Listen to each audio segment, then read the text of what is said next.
Hi, this is Jamie Davis from the Medicast, and we're here in front of the U.S. Fire Administration booth at FEMA, and Mike is here to show some of the ways that the federal government and FEMA are supporting EMS and the efforts that we do, the things we do all over the country. And we don't just do it by ourselves. There's a lot of support that goes on behind the scenes at the local, the state, and especially the federal level that really supplies us with the extra things we need that maybe we don't even know about. And Mike, tell us a little bit about some of the things you're doing to help support EMS. At the U.S. Fire Administration, recently in the last couple of years, we have received authorization to provide advanced emergency medical services training. To define that, we're working with our partners across the federal government and EMS in the Federal Interagency Committee on EMS to include Health and Human Services, National Highway Traffic Safety Administration, and our other partners. We're going down the path of the training and education that doesn't exist for EMS yet.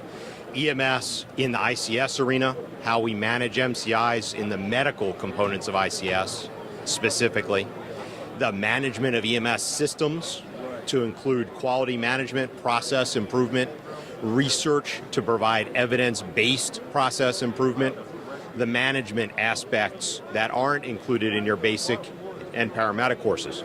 Yeah, that's so important. And of course, ICS is Incident Command System, which a lot of us in fire-based services, our fire officers take the ICS classes, and the EMS guys are just supposed to do what we're told. But that really doesn't do a lot for our EMS managers to understand how we fit into the incident command structure.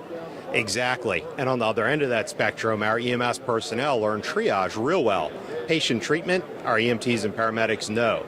But when it comes to managing how those patients move from the bad situation to the clinical facility, we aren't necessarily great at that. We have managers, we have providers, but nobody has put the two together effectively yet. So we're combining those. Well, that's really exciting, and it's nice to see, again, more and more resources being brought back and made available for us. Now who can take these classes? Technically, our classes are open to any public safety personnel in the country. Obviously, there are limitations on whether you're a government employee or a private agency. That's a money thing. I don't make policy.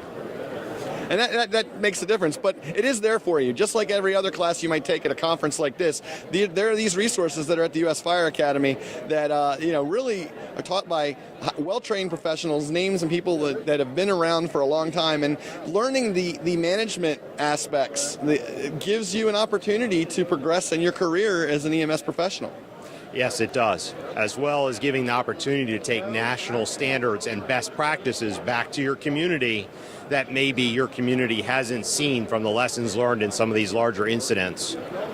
Well, Mike, I want to thank you very much, and please pass along to your fellow trainers and educators at the U.S. Fire Academy. I know many people that have been through there for various types of training over the years, and really I never hear a bad thing about it. So I know that anybody that follows up on this, we'll have a link in the show notes for this particular episode, and it'll be at the bottom of the screen too, so they can find more information out on their own, and hopefully we'll be able to help people follow up and get the information that you're providing. Excellent. Thank you very much. Thank you, and I want to thank all of you for checking out this episode. You can find more episodes at mediccast.tv, also over at promednetwork.com. And of course, I want to thank GEMS and EMS Today 2012 for having us here so that we can talk to folks like Mike, and also our very special episode and podcast studio sponsor, Bariatrics.